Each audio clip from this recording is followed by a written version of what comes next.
prefer warm light, cozy light, like fire or candles.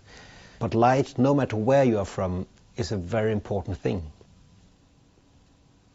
The perfect lamp, in my mind, is naturally. It should make the space beautiful. And of course it should be beautiful by itself, but the most important thing, it should make people beautiful and make people feel comfortable. I think good design is design which doesn't pretend to be something. It's something which is honest, which has a long-lasting value, and which needs absolutely no explanation. For Louis Poulsen, I've designed the patera. In many ways, it's a very basic lamp. It's this circular, it's a sphere, but then it also has this fascinating geometry. It can be something you focus on, but it can also be something which just is there. I had this idea of making something which is really essential about light. So what is the most essential light we all find in lots of proportions in nature? A lamp should, of course, give a nice light to the space where it is.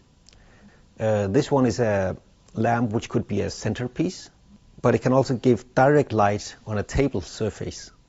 Some lamps need a spot on the lamp to see the lamp, but this one is made in such a way that each millimeter is lit up by itself. I used the principles, or we used the principle from Paul Henningsen, who makes sure that you never get glared by the light bulb.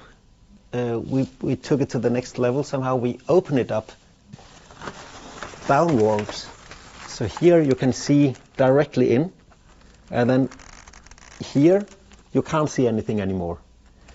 And this was to make sure that if it's over a table, then you get the direct light on the table. But you don't get glared if you see it from a long distance. And you don't know how it looks the next second. A lamp is somehow about the same. It's not just about making light, it's also very much about creating atmosphere.